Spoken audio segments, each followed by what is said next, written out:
আমাকে যদি কেউ জিজ্ঞাসা করে যে আমার জীবনে আমি কি করেছি, আমি কিছু বলবো না, কারণ আমি ধৈর্য ধরে আছি। সফলতা ইনশাল্লাহ একদিন আমার হবে, আমারও সব কিছু হবে। এখনকার বর্তমান ছেলেরা যদি বলে যে আপনার প্রবাসে কেন আসছেন, আমি কালকে একটা ছেলেকে জিজ্ঞেস করছিলাম যে প্রবাসে কেন আসছেন, সে আমাকে বললো যে ভাই আমার বাবা টাকা পয়সা ধন সম্পদ অভাব নাই, আমি অভাবে না স্বভাবে বিদেশ আসছি।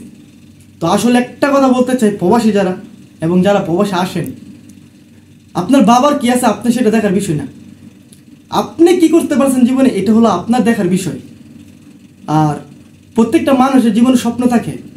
আমার বাবা যদি 1000 কোটি টাকার মালিকও হয়, কিন্তু আমি কিন্তু প্রবাসে আসছি কিসের জন্য? আমার একটা স্বপ্ন নিয়ে, যে আমি কিভাবে সুন্দরভাবে আমার পরিবারটাকে চালাবো, আমার পরিবারটাকে সাজাবো, কি সুন্দরভাবে একটা বাড়ি করব, কি সুন্দরভাবে চলাফেরা করব, বাড়িতে গিয়ে মানে ভিআইপি ভাবে চলাফেরা করব। বাবা যতটুকু আছে আমি আরও চেষ্টা করবো যে আমি আরও কিছু করার জন্য।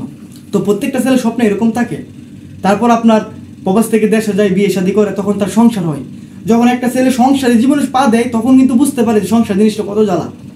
বাবা কন, মা কন, ভাই কন, বোন কন, আত্মীয় কন, স্বজন কন, যত বন্ধু বান্ধব কন, যখন আপনার কাছে টাকা থাকবে, বউ কন, সকলে আপনার প্রিয় থাকবে।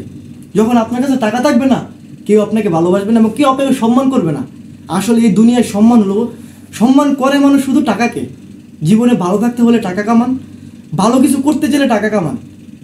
আপনি সারা জীবন খারাপ কাজ করেন, সমস্যা নাই, কিন্তু আপনার টাকা আছে, আপনার পিছনে 100 লোক থাকবে দাঁড়াইয়া। আপনি যত খারাপ কাজই করেন, আপনার পিছনে সকল মানুষ আপনাকে সাপোর্ট করবে, কারণ আপনার টাকা আছে। এই দুনিয়াতে চলতে গেলে টাকা লাগবে। টাকা ছাড়া মা বাবা, ভাই বোন, আত্মীয় স্বজন, বউ কেউই আপনাকে দাম দেবে না।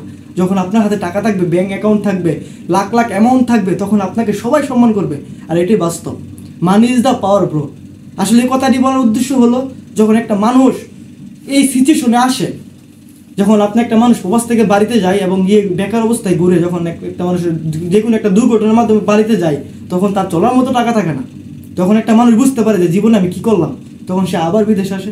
তারপর এমন একটা সিচুয়েশনে পড়লে তখন তারা বুঝতে পারে যে জীবনে চলতে হলে টাকা পয়সা অনেক জরুরি এবং টাকা পয়সা খুব দরকার। তাই টাকাকে সম্মান করবেন, টাকা ইনকাম করবেন, টাকা অযথা নষ্ট করবেন না। যতটুকুই পারেন, যতটুকুই কামান, আলহামদুলিল্লাহ আলহামদুলিল্লাহ বলে যথেষ্টভাবে সম্মান করবেন টাকাকে, এবং নিজের লাইফটাকে কীভাবে সুন্দর করে সেটেল করা যায় এই বিষয়ে আপনারা সকলে মনোযোগ থাকবেন এবং সামনের দিকে ভবিষ্যৎটাকে সুন্দর করে সাজাবেন এবং ভালো কিছু করবেন, ভালো হবে। নামাজ পড়বেন, আল্লাহকে ভরসা করবেন এবং আল্লাহকে সবসময় স্মরণ করবেন। যত ধরনের বিপদে আসুক, আল্লাহ তাআলা আপনাদের পাশে আছে। আল্লাহ কখনো বান্দাকে নিরাশ করে না। তো ভালো থাকবেন, সুস্থ থাকবেন। এই কথাগুলো বলার উদ্দেশ্য যে বুঝে নেবেন। ধন্যবাদ সবাই।